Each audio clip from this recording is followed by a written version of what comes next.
Καλώς ήρθατε στην FUE.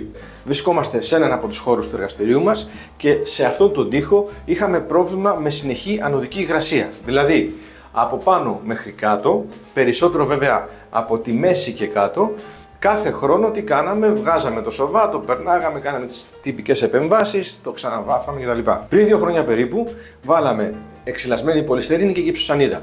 Πλέον αυτός ο τοίχος, εδώ και 2 χρόνια, φαίνεται υγιέστατος. Πάμε να δούμε όμως τι συμβαίνει πίσω από αυτόν τον τοίχο, γιατί εμείς αισθανόμαστε μία αίσθηση, μυρίζουμε μία κλεισούρα, μυρίζουμε μία υγρασία. Οπότε σήμερα θα σπάσουμε αυτό που φτιάξαμε πριν 2 χρόνια για να δούμε τι έχει γίνει από πίσω.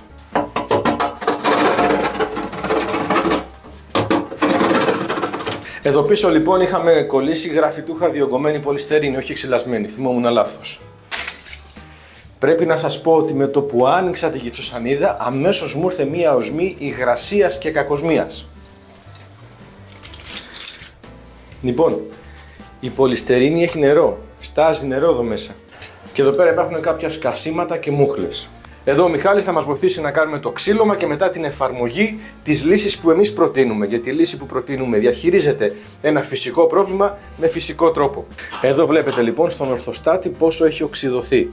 Πόσο μαυρίλα έχει πιάσει, επειδή ο ορθοστάτης ήταν σε επαφή με τον τοίχο, με τον μουχλιασμένο τοίχο. Πάμε παρακάτω.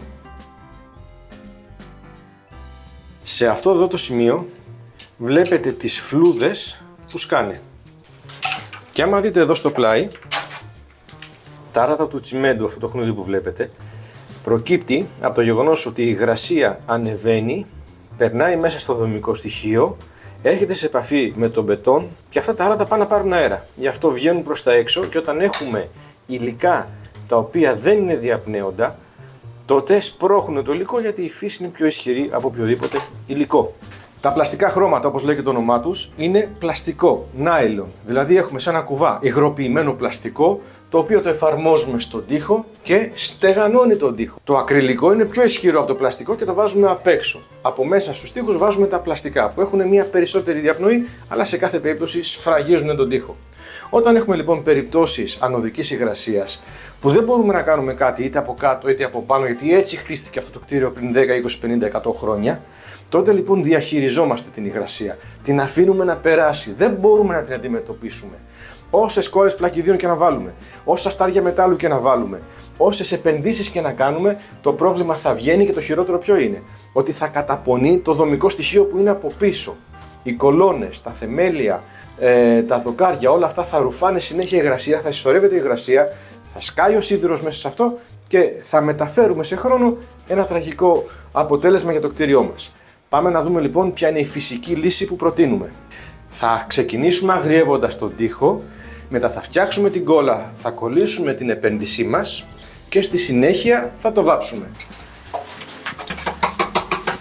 Αυτό που με ρωτάει συνέχεια ο κόσμος είναι αν βάλω ένα χαλαζιακό αστάρι, αν βάλω ένα αστάρι, οτιδήποτε για να κολλήσω καλύτερα, θα βοηθήσω? Η απάντηση είναι όχι, πρέπει να φύγει από το μυαλό μας το χαλαζιακό αστάρι ή ρητίνες και οτιδήποτε χημικό χρησιμοποιούμε. Αυτά είναι για να φτιάχνουμε πισίνες, για να έχουμε καλύτερη επικόλληση άλλων υλικών που δεν επιτρέπουν τη διαπνοή. Εμείς αντιθέτως θέλουμε να βοηθήσουμε τη διαπνοή. Προσοχή τώρα, εδώ έχουμε ένα σοβά ο οποίος έχει πάρει λίγη υγρασία, ίσως και αρκετή. Το ιδανικό θα ήταν να ξυλώναμε όλο το σοβά και να φτάναμε στο τούβλο.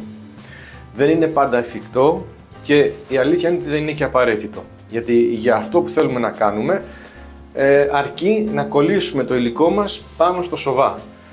Αν θέλουμε να γκρεμίσουμε το σπίτι να το ξαναφτιάξουμε θα είναι το ιδανικότερο. Με τα δεδομένα που έχουμε, αν θέλουμε μια γρήγορη επέμβαση σε 1-2 μέρες να λύσουμε για πάντα το θέμα της υγρασίας, αυτή είναι μια αποδεκτή και γρήγορη και αποτελεσματική επέμβαση. Αυτό είναι το πάνελ πυρητικού ασβεστίου τελευταίας τεχνολογίας. Αυτό θα εφαρμόσουμε, αυτό είναι το επαγγελματικό σύστημα, λίγο μεγαλύτερη διάσταση, αλλά πολύ εύκολο και πολύ εύχριστο.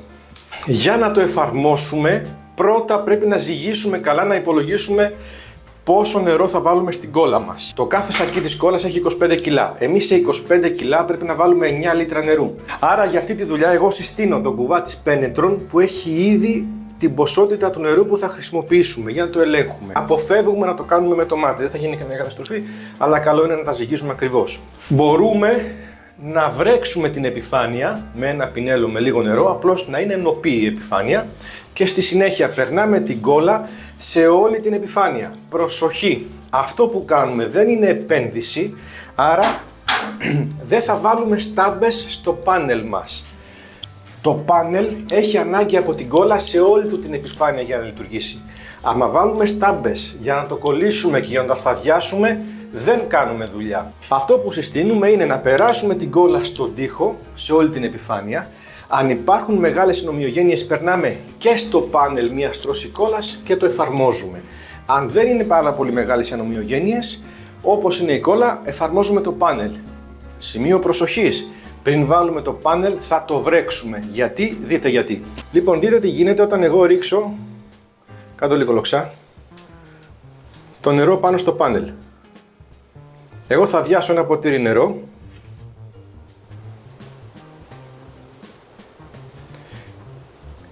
και δεν θα προλάβει να πάει κάτω να χυθεί. Το απορροφάει. Αυτή είναι η ιδιότητα που θέλουμε εμείς, γιατί όπως τώρα το απορροφάει, έτσι και θα το βγάλει. Οπότε όταν εφαρμόζουμε ένα πάνελ, το εφαρμόζουμε βρεγμένο. Εδώ έριξα ένα ποτήρι νερό, στο επόμενο λεπτό θα έχει στριγνώσει όλο. Αυτό το πάνελ κρατάει 4 φορές το βάρος του σε νερό. Δηλαδή 25 κιλά υλικού κρατάνε 100 κιλά νερού. Τι σημαίνει τα κρατάει? Τα ρουφάει, τα κρατάει μέσα του και τα αποδίδει. Εισπνέει και εκπνέει σαν ένα φυσικό υλικό. Σαν ένας φυσικός ρυθμιστής της υγρασίας πάνω στον τοίχο. Πάμε να δούμε την εφαρμογή. Αυτή που βλέπετε είναι η συσκευασία του σακιού, τα 25 κιλά. Αυτό που θα κάνουμε τώρα είναι θα αδειάσουμε σιγά σιγά το σακί μέσα στον κουβά με το νερό και θα κάνουμε την ανάδευση. Η ανάδευση είναι περίπου 3 λεπτά, περιμένουμε να καθίσει το υλικό, ξανακάνουμε άλλα 3 λεπτά και είμαστε έτοιμοι να το εφαρμόσουμε στον τοίχο.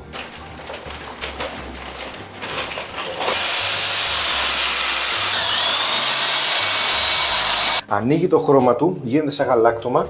Εδώ βλέπουμε κάποια γρομπαλάκια, θα αποφύγουμε να τα έχουμε σκασίματα περισσότερο και είναι κρεμώδες. Αυτό που βλέπετε εδώ. Αυτή είναι η ιδανική σύσταση του υλικού.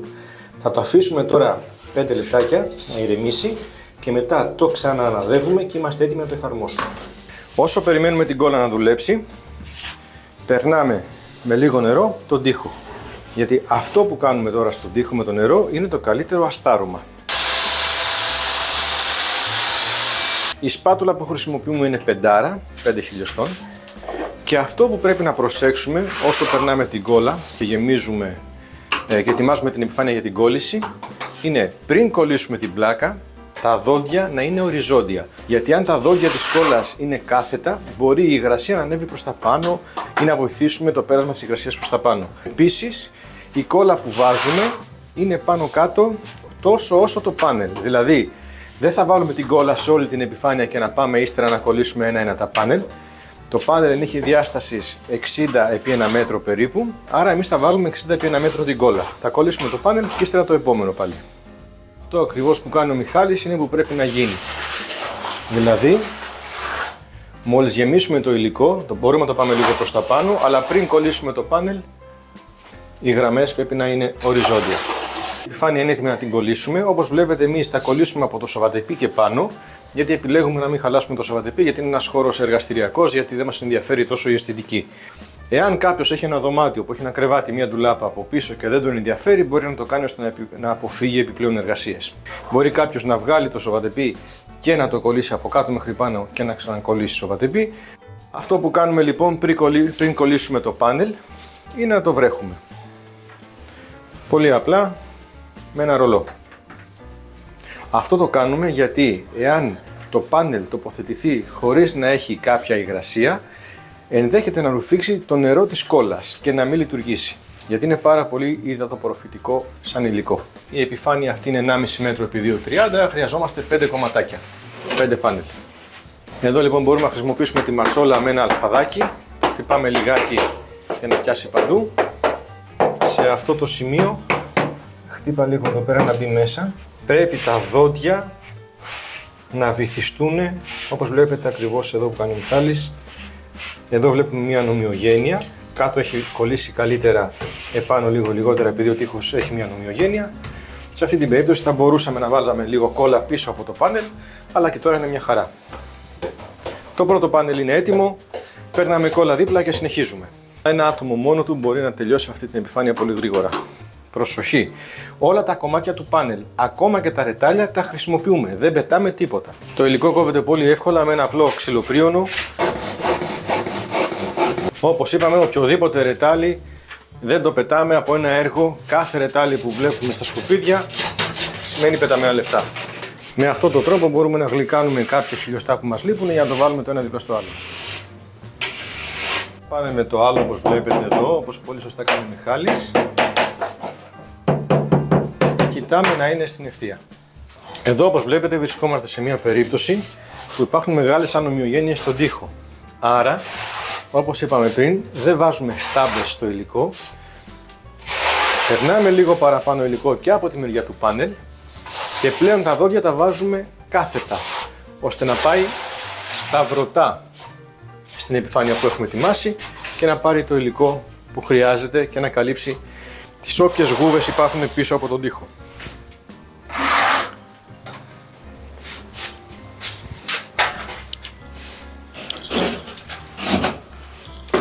Στα σημεία που κολλάμε το ένα πάνελ με το άλλο, καλό είναι να αποφύγουμε να υπάρχει κόλλα.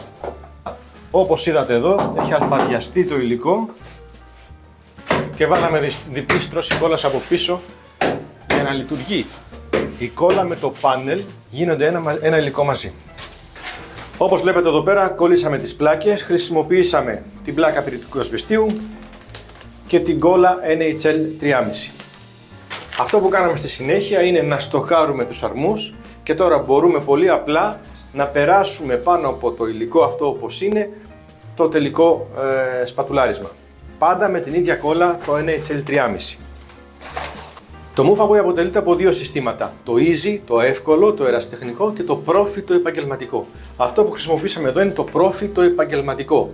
Όταν χρησιμοποιούμε το επαγγελματικό, αν κάνουμε σωστή αλφαδιά, στοκάρουμε απλά τους αρμούς και κάνουμε την τελική μας επιφάνεια, το σπατουλάρισμα με την κόλλα του.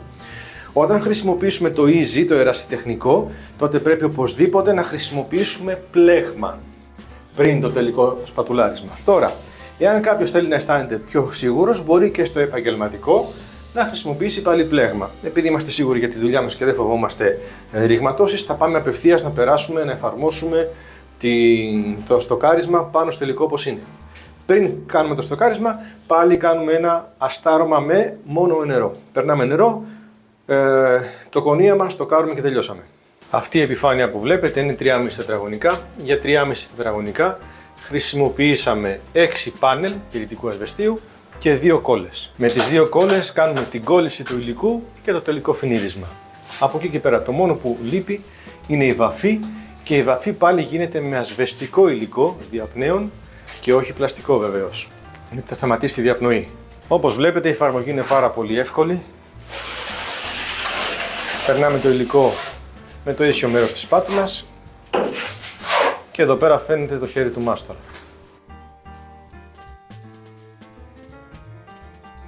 Εδώ λοιπόν βρισκόμαστε στο στάδιο που έχουμε περάσει το πρώτο χέρι.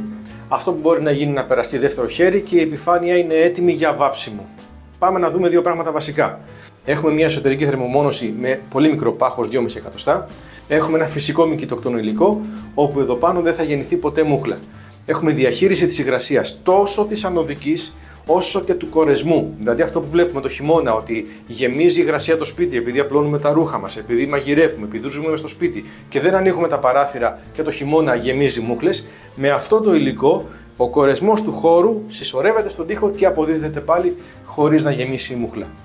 Στη φάση που είμαστε λοιπόν την επόμενη μέρα ή και την ίδια μέρα, επειδή τραβάει πάρα πολύ γρήγορα το υλικό, μπορούμε να περάσουμε δεύτερο χέρι στο κάρισμα και μπορούμε να βάψουμε την επόμενη μέρα. Όταν βάφουμε με χρώματα ασβεστικά, να έχετε υπόψη σας ότι επειδή δεν είναι πλαστικό, πρώτον, η απόχρωση του χρώματος θα φανεί την επόμενη μέρα, ασβέστος, δεν έχει σβήσει, άρα εσείς θα περιμένετε ένα 24ωρο για να δείτε την απόχρωσή του. Είναι όπως ο ασβέστης που περνάγαμε στο χωριό που μας φαίνεται ότι περνάμε νερό και την επόμενη μέρα ασπρίζει. Οπότε μην καθόμαστε με ασβεστικά χρώματα να περνάμε δεύτερο, τρίτο, πέμπτο χέρι για να καλύψει. Δεν καλύπτει. Επίσης, όταν δουλεύουμε με ασβεστικά χρώματα, δουλεύουμε πάρα πολύ καλά στην επιφάνεια. Το ασβεστικό χρώμα αναδεικνύει την επιφάνεια. Οπότε, ένας μερακλής μάστορας πάνω σε αυτή την επιφάνεια που είναι φτιαγμένη από ένα καταπληκτικό υλικό, θα το δει όποιος το διαχειριστεί. Γίνεται ένα πολύ καλό τρίψιμο, γίνεται πολύ καλή υπερξεργασία όταν είναι ψιλονοπό, όταν αρχίζει να στεγνώνει. Αυτά είναι πράγματα που θα τα δει κάποιος ανάλογα με το χέρι του. Άρα, κλείνουμε λέγοντας ότι δεν πάμε να αντιμετωπίσουμε ή να κρύψουμε πίσω από μια κατασκευή το πρόβλημα. Όταν πάμε να κρύψουμε ένα πρόβλημα πίσω από μια οποιαδήποτε κατασκευή, η επιστημονική ορολογία είναι OVP, που σημαίνει όσα βλέπει πεθερά. Δεν πρέπει να ακολουθούμε λοιπόν αυτή την επιστημονική τεχνολογία, πρέπει να διαχειριζόμαστε το πρόβλημα. Το ίδιο υλικό μπορεί να εφαρμοστεί και σε οροφές, όταν από πάνω δεν θέλουμε να κάνουμε κάποια εξωτερική επέμβαση. Για την ώρα τελειώσαμε, ευχαριστούμε πάρα πολύ τον Μιχάλη για τη συνεργασία, Θόδωρος Τούντας για την FUV.